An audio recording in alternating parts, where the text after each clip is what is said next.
episode 74. This week I was going to review American Hustle, but then the show I was going to got canceled, and Fandango sent me an email saying they were refunding my money. And I said, oh fuck, there's like 46 people who will not know what to do with 5 minutes of their Friday.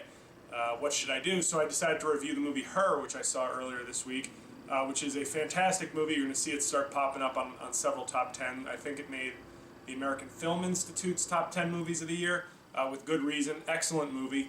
Stars Joaquin Phoenix as Theodore. Is his name Theodore? Who gives a shit? Kind of a loser in the near future. He works for a company where he writes basically digitally produced handwritten notes. It's the whole movie. To me, this is the best movie about the future since WALL-E, and it has the same kind of spirit. Whereas WALL-E, the Pixar movie, sort of indicates that in centuries from now we'll just be fat blobs of shit with everything automated and doing nothing for ourselves because technology will have advanced to the point where it can basically conduct our lives for us.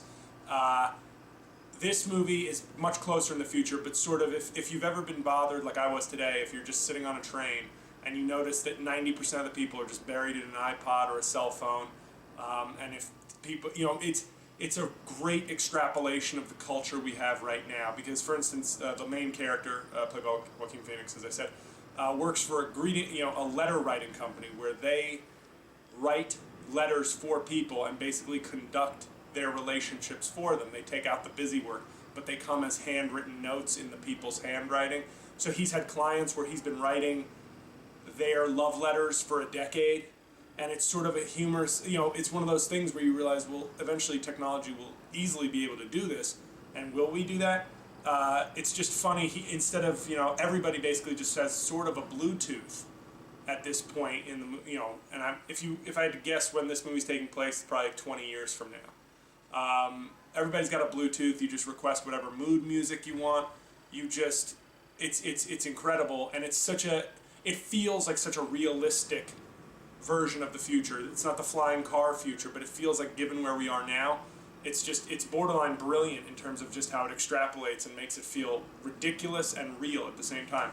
The main gist of the plot, though, is that main character Theodore, who I believe is his name, you can fact check this later, gets a new operating system for his computer / life, and it's voiced by Scarlett Johansson, who, what a voice. If you didn't already know, incredibly sexy voice, and it's one of those moments where you go, oh, it's good to leave something to the imagination, because as you're hearing her, you want to see her. The more you hear her voice, the more you want to see her. It's sort of like a combination of like a flirty sorority girl with Kathleen Turner before she became like a chain-smoking man. That's the level of sexiness in Scarlett Johansson's voice. And she does a great job. Some people were talking about her as a possible Oscar nominee for voiceover work. I don't know if they'll go that far. But he basically starts having a relationship with this artificial intelligence that is both creepy and funny and at times seems eerily realistic, like it could happen. And you're sort of sitting there going, is this really wrong? How wrong is it? And the movie does such a good job of just kind of being just a little bit of a step ahead of where we are today, but close enough where you can sort of relate to where the future is according to this movie. I think this is definitely one of the top 10 movies of the year. It's only about 15 minutes too long. That's my only complaint, because it's like 2 hours. It should have been really like an hour 40. Just given the nature and the intimacy of the movie, it's hard to sustain in the second half without feeling a little bit bored, and like the ending just takes a little too long to get there. But I give it an A-.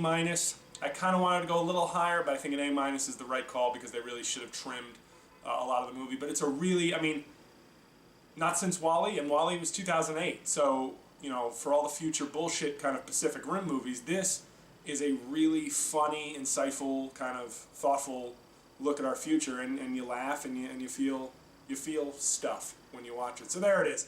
This won't get a lot of views because it's not a huge movie, but fuck it. Definitely see it if it's in your city. I don't know when it opens, actually, because I saw a preview of it. Well, this review is long, but I think it was sort of substantive, which is not what you come here for. You come to hear me talk shit and bitch about movies. And here's the thing. People have wanted me to be more negative with movies. I'm not a real film critic. I don't have a budget for this. This is coming out of my own wallet. So I try to see movies I want to see, with the exception of Adam Sandler and or Tyler Perry movies, which are so bad they need to be seen and talked about. So that's it. Yeah, I like this one. Next week will be Lone Survivor, and then the week after that will be The Wolf of Wall Street, and the week after that will be my top 10 movies of the year and other awards. So thanks for sticking with this one if it was a little long, but Her, really good movie, so check it out. Have a good week. Wanna get that feeling